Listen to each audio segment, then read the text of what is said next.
Hello students, I am your teacher. आज हम Indian desert के भारतीय मरुस्थल के बारे में पढ़ेंगे। पिछली वीडियो में हमने ऑलमोस्ट सारी बात, चाहे वो हिमालय पर्वत हो, उत्तरी मैदान हो, प्रायद्वीपीय पठार हो, सबके बारे में पढ़ा। अब हम पढ़ रहे हैं भारतीय मरुस्थल के बारे में।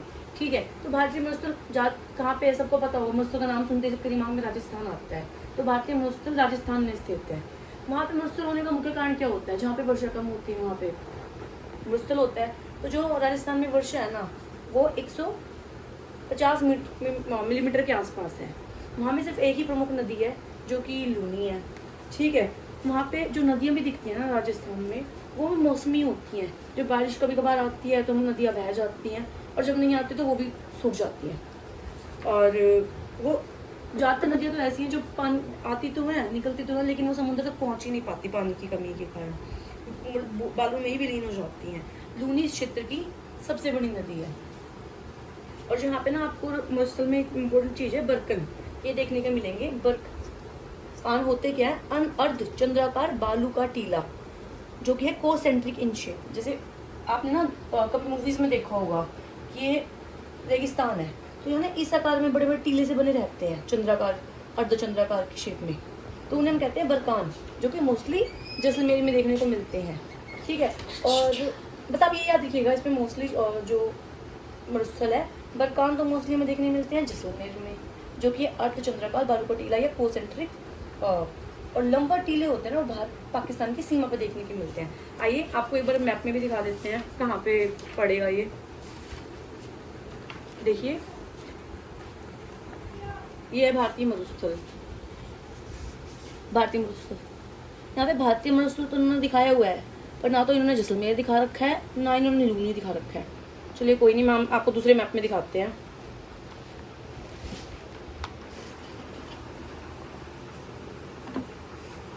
देखिए, ये रहा हमारा राजस्थान। ये है लूनी, जिस नदी के बारे में बात हो रही है, जो कि राजस्थान की सबसे बड़ी नदी है। और ये रहा जैसलमेर। ये भारतीय मरुस्थल के बाद हम पढ़ते हैं तटीय मैदान या कोस्टल एरिया के बारे में। ठीक है, भारत आपको पता है कि तीन तरफ से प्रायद्वीप में, तीन तरफ से समुद्र से घिरा हुआ है, तो उसकी तट रेखा भी काफ़ी लंबी है। और उसके बारे में आज हम थोड़ी संक्षिप्त जानकारी प्राप्त कर लेते हैं। देखिए, हमने प्रायद्वीप क्षेत्र में जब पश्चिमी घाट और पूर्वी घाट पढ़ा था, तो हमने पढ़ा था कि जैसे पश्चिम तट के साथ साथ पश्चिमी घाट और पूर्वी तट के साथ साथ पूर्वी घाट है। तो ये पश्चिमी घाट और समुद्र के बीच में जो संकरा मैदान है, समतल मैदान है, इसे कहते हैं पश्चिमी तट रेखा, और इसे कहते हैं पूर्वी। ये पश्चिमी मैदान है और ये पूर्वी मैदान है।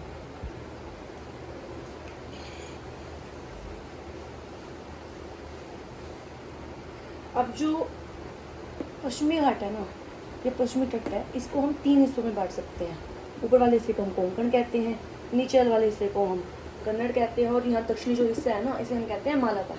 आपने सुना भी होगा, हिस्ट्री की बुक में पढ़ा होगा, मालाबार तट, कोरोमंडल तट। जब देखते हैं कि अंग्रेज आए थे तो वो यहीं पे, बच्चे कंफ्यूज हो जाते हैं कि मालाबार किधर है, कोरोमंडल कहाँ है।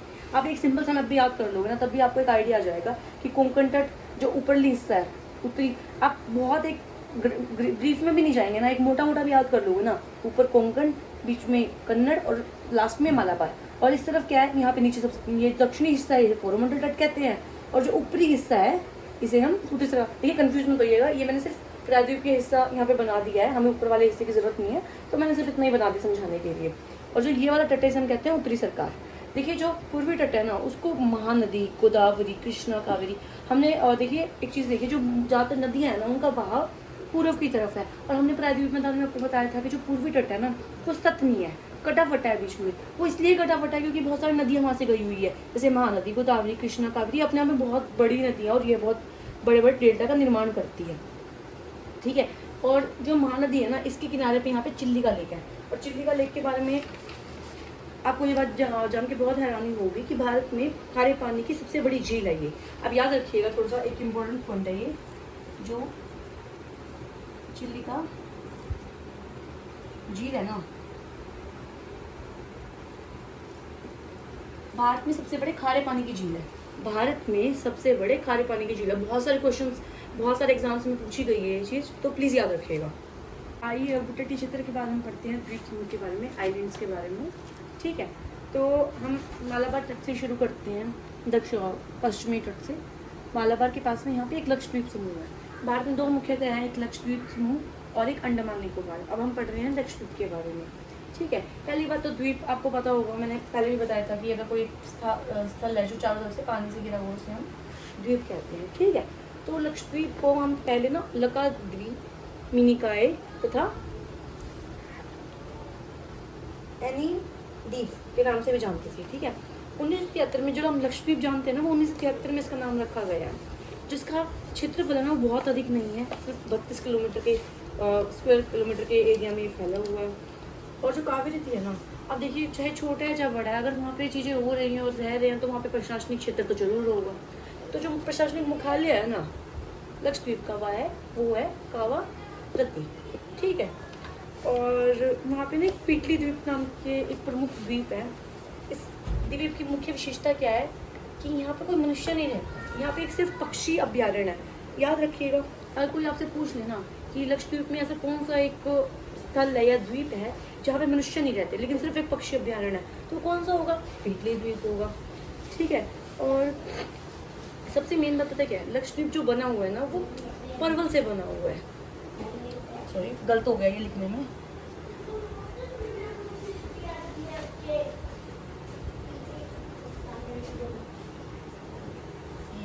सॉरी जो लक्षद्वीप है ना वो परवाल से बना हुआ है। आपने सुना होगा परवाल द्वीप या अटोल आइलैंड, ठीक है। परवाल होते क्या है, अगर आपसे कभी क्वेश्चन आ जाएगा ना एग्जाम में कि भारत में से कौन सा द्वीप है जो परवाल से बना हुआ है, सिर्फ लक्षद्वीप ही एक ऐसा द्वीप है जो परवाल से बना हुआ है।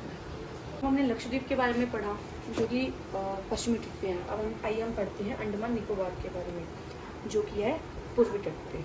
तो देखिए हमारे देश में 2 महत्वपूर्ण द्वीप है, एक लक्षद्वीप और एक अंडमान निकोबार द्वीप। अंडमान निकोबार द्वीप है यहाँ पे ये देखिए लक्षद्वीप तो ऐसे है डॉट डॉट करके एक ही स्थान पे फैला हुआ है, लेकिन अंडमान निकोबार ना ऐसे करके काफ़ी नीचे तक फैला हुआ है। मतलब यहाँ पे शायद मैं बता नहीं पा रही, पर ये ना काफ़ी इक्वेटर के पास पहुँच जाता है, विषुववृत्त के काफ़ी नज़दीक तक पहुँच जाता है ये, ठीक है। तो हमारे दिमाग में जैसे हम सुनते हैं ना, अगर हमने अच्छे से पढ़ाई नहीं कर रखी या अध्ययन नहीं कर रखा है इस चीज़ का द्वीपों का, तो हम समझते हैं अंडमान निकोबार कोई एक द्वीप है, जबकि ये एक द्वीपों की श्रृंखला है। और जो ये ऊपर वाले द्वीप है ना इसको हम कहते हैं अंडमान। देखिए जो 2 भागों में बटा हुआ है, उत्तर में जो है इसे हम अंडमान कहते हैं और जो नीचे में ये हिस्सा है ना इसे हम निकोबार कहते हैं। और अभी मैंने आपको बताया कि काफ़ी नीचे तक चली जाती हैं ये द्वीप फैल के, और ये इक्वेटर के पास पहुंच जाती हैं। तो यहाँ की जो जलवायु है ना वो विषुववृत्तीय है, इक्वेटोरियल है यहाँ पे। और यहीं पे भारत का एक जो द्वीप है बैरन द्वीप स्थित है, और वही भारत का एकमात्र ऐसा द्वीप है जहाँ सक्रिय ज्वालामुखी है, वो है बैरन द्वीप। प्लीज़ इसको थोड़ा सा याद रख लीजिएगा अच्छे से, ये बहुत सारे एग्जाम में मैंने देखा है पूछा जाती है ये चीज़। बैरन द्वीप भारत का एकमात्र सक्रिय ज्वालामुखी जो कि अंडमान निकोबार पे स्थित है। देखिए इस चैप्टर में हमने भूतरी मैदान, पर्वत, हिमालय, पठार, हर किसी के बारे में पढ़ा। ऐसा नहीं है कि हमारे देश में ना हर एक आकृति का अपने एक महत्व है। उत्तरी मैदान उपजाऊ मैदान है, अगर हम पहाड़ों की बात करें तो उनका भी अपना एक महत्व है, वहाँ पे अलग जलवायु पाई जाती है। अगर हम तटों की बात करें तो यहाँ पे ये भी व्यापार में बहुत ही समृद्ध होते हैं। जैसे कि आपने हिस्ट्री में भी पढ़ा होगा कि जो कितने सारे जो पुराने टाइम में लोग आते थे वो या तो पहाड़ों की दर्रों से आते थे, उसके बाद लोगों ने हमारे यहाँ पे समुद्री किनारे थे, तो इससे व्यापार को भी बहुत बढ़ावा मिला। तो जितना भी हमारे देश की भू आकृति है ना वो अपने फिजिकल फीचर्स हैं अपने आप में बहुत ही इंपॉर्टेंट हैं, क्योंकि हर एक की अपने की इम्पोर्टेंस है। हर एक का अपना, कहीं से खनिज मिलते हैं हमें, कहीं से फसलें ज़्यादा प्राप्त होती हैं, कहीं कोई व्यापार के लिए अधिक इम्पोर्टेंट है। और आने वाले समय भी भारतीय भू आकृति या फिजिकल फीचर्स हमें बहुत ही लाभ पहुँचाने वाले हैं, बहुत ही संभावनाएं हैं लाभ की। तो ऐसे ही अपने भारतीय होने पे गर्व करते हुए आइए आज हम इस चैप्टर को ख़त्म करते हैं।